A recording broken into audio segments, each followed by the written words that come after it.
I'm a little too old and cold to be doing that. My ankle's hurting. What's up? What's going on, guys? Yesterday I posted a video and I'm right back with another one today. This time I'm headed to NYC to meet up with Steve to meet up with S&B NYC. That's Steve Council, one of my best friends. We're about to go take some dope shots, enjoy some good food, some beers, some drinks, and just explore New York City. We're going to an art gallery, and we're just gonna catch up, most importantly, and see what's going on in each other's lives and enjoy each other's time. Let's roll. Yo, so I made it to the city. Hey, with Steve. What's good? We at the art gallery.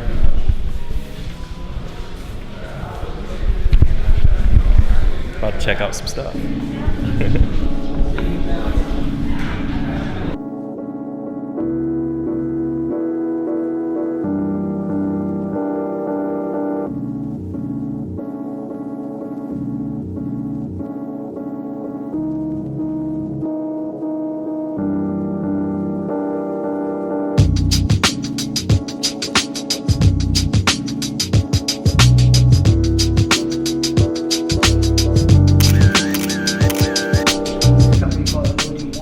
Yeah. And we got, they look pretty similar, but it's not exact. Right.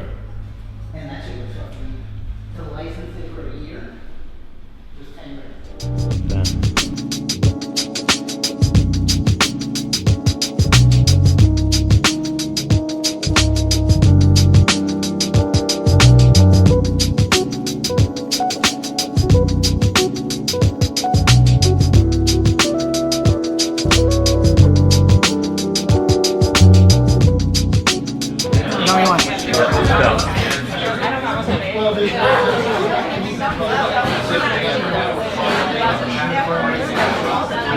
Yeah, that's one.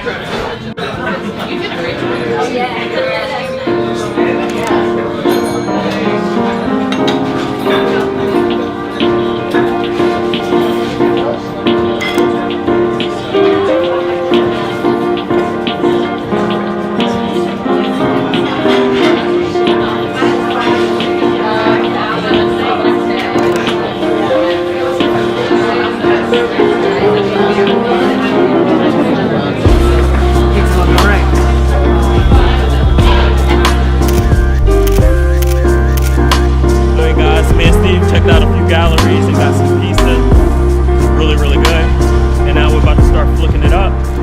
I have a nice little thing that I'm gonna do for you. Everybody don't have the eye and always give me credit for taking dope shots. We're gonna go into the science of taking these dope shots, but I'm not gonna be shooting. I'm gonna be shooting Steve, and Steve is gonna take all the shots, and he's gonna tell us why and what he see, why he's taking a shot and what he see when taking a shot. That makes sense? Yeah, that makes sense. All right, so basically what I see here is like we have a nice little arch created by these trees over here. See, the branches kind of arch over there, and then we have this great leading line over here with this fence. This cast iron fence is dope. So I'm gonna try and get the two in combination, kind of frame the image basically.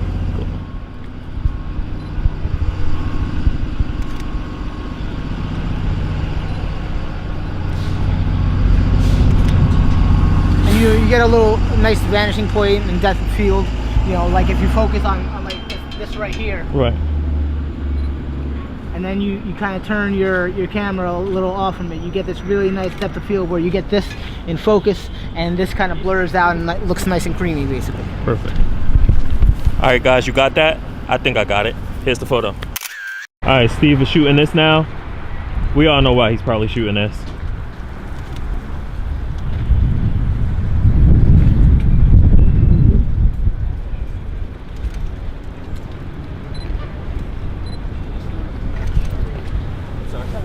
So Steve, yeah, people may look at this and think that, oh, it's just pretty Christmas trees and bulbs and stuff like that, but I saw you do something. I know why you did it. Can you explain to them why you're taking this shot? So in order to get, like, again, the proper like vanishing point and depth of field, I came in real close on here and then I pulled off to the side, so you get really the street view, but you're getting this as like your main focal point. Cool. It's kind of the best of both worlds. Here's the shot.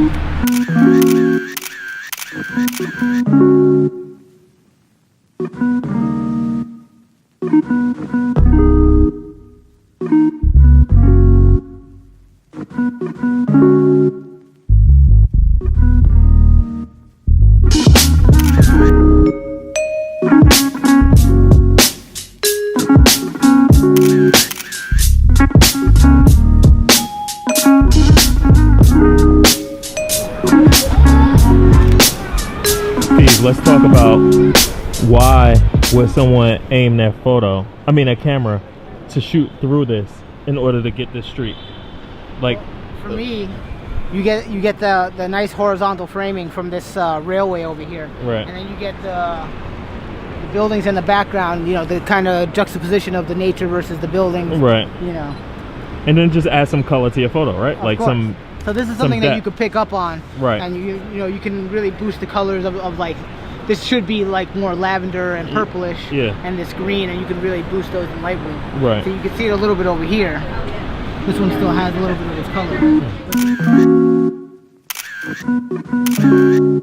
Hold on, yeah. All right, guys, we're about to talk camera gear real quick. Steve got a lot of nice toys in his bag. He's about to show us real quick. So right here I have the Sigma 16mm 1.4, and then right here I have the 1.4 35mm Voigtlander. This is a Leica lens that I have adapted with this Photo-C adapter. Then I also have my nifty 50 Sony, and then I also have my Sony telephoto 18 to 135. Now it's only a 3.5 to 5.6, but it's still pretty nice. You still get nice compression off of this. So I'm gonna switch to this one now that we're in the city and we're shooting from the high line. We're kind of high up. I want to get a little telephoto action going. All right, Steve. Yeah. My audience don't know anything of what you just said. A lot of photographers don't follow me. Right, so right. We're gonna find some time, to explain the reasoning for having multiple lenses. Over the next beer. All right. What are you trying to capture here? The Cobra art over there, about the 3 foot diamond.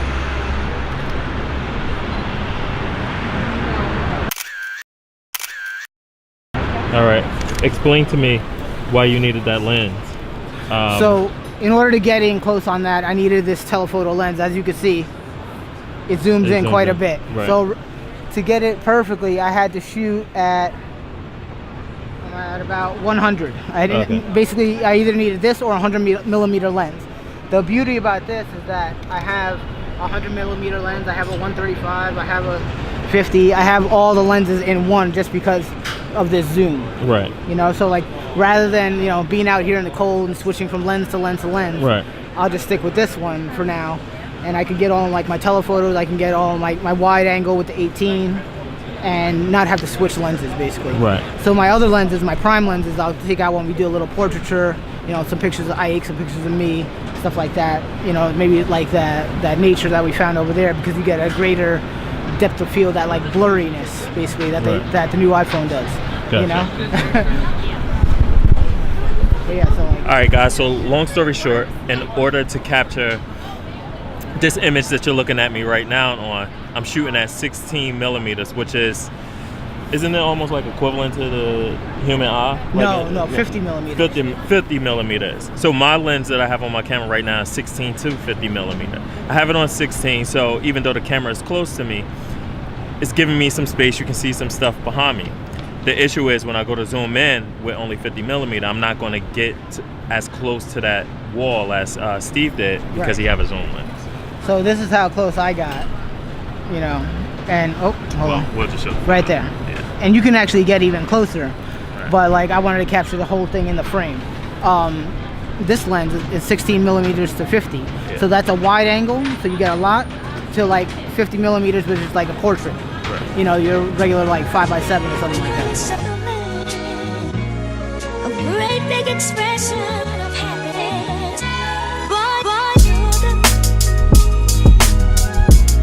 A breath of happiness. A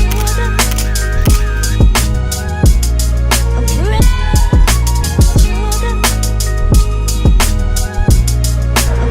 Trying to capture that. So this is like one of the staple streets basically. Mm-hmm. You know, you get this great arch going over the city. You have these old like brick buildings that, you know, you really don't see anymore. Like you see these new crazy buildings, right, you know, but you don't see stuff like this anymore. It kind of has that like nostalgia feel to it.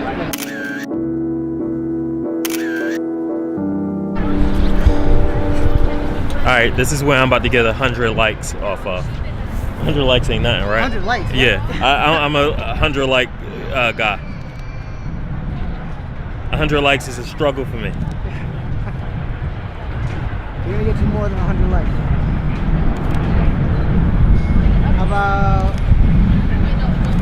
How about 250? 250? All right. Yeah, hold it right there.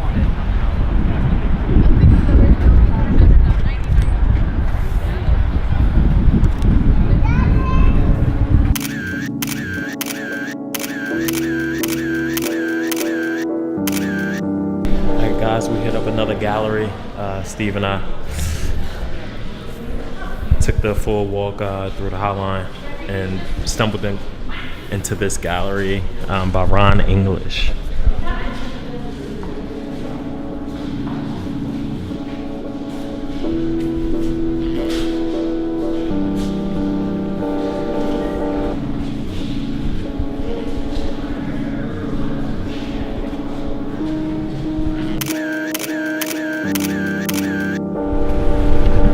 Alright guys, so we left Chelsea to get all the way down to Soho / Lower East Side. We're like right in between, right? Like right in between it. Steve want to get this iconic shot right here, the corner. I watched something, I know the history of this, but I can't remember it right now. The history? Yeah, like someone owned it. Someone like pretty dope or reputable own it. I can't remember. That's why you have Google.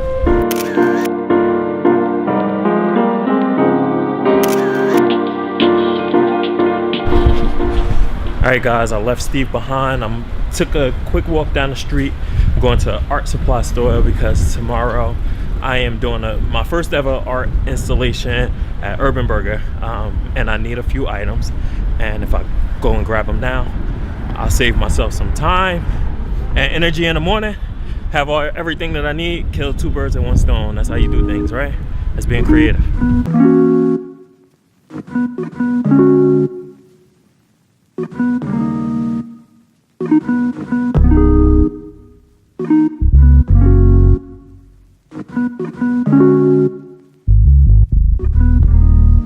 How frustrated are you on a scale of 1 to 10? 30.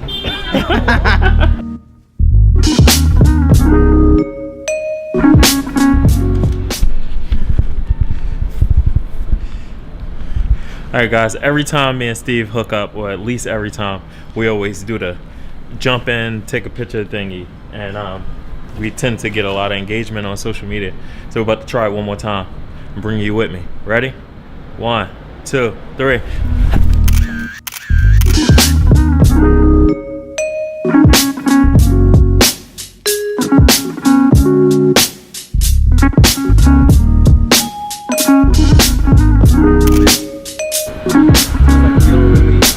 Dark, dark, dark. A little bit of light, but too much noise. Light. Alright, so what I just did there was showing you examples of when you're walking through the city or vlogging with your friends, doing whatever you're doing, trying to capture that special moment.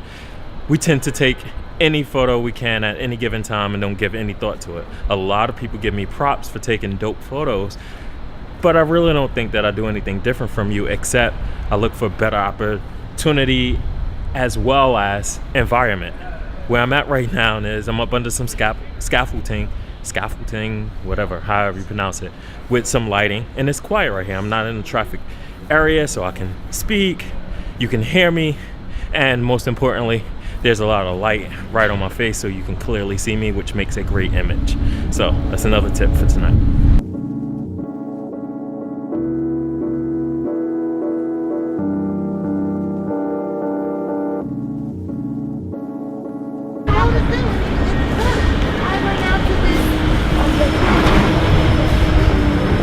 Here's another great opportunity.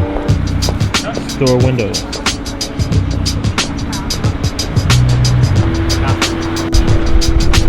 And the trick is to face the mirror so that the light is beaming on your face, not like this, because your face is going to go dark and then the light is going to stand out.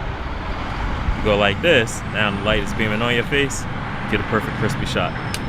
Alright, so right now I'm just trying to get the angle on the glasses. I want to get the light as best as possible.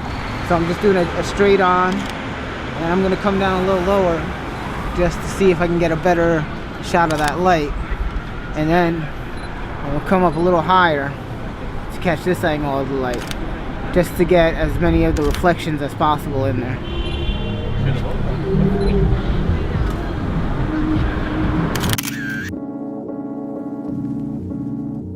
Another thing, I know you women are great at this when you're shooting selfies, but take as many pictures as you can. Try all different types of angles. You know, out of 100 photos, you might get one that you really like. Yeah, I shoot all day long, you know, and I hardly put up all the photos that I take, so, Yeah. you know, it's trial and error. Chelsea done, Soho done, Chinatown up next. Yeah. What do you look forward to catching in Chinatown? So Chinatown has a lot of iconic old streets and street signs, all the colors, all the lights at night. It's gonna be beautiful.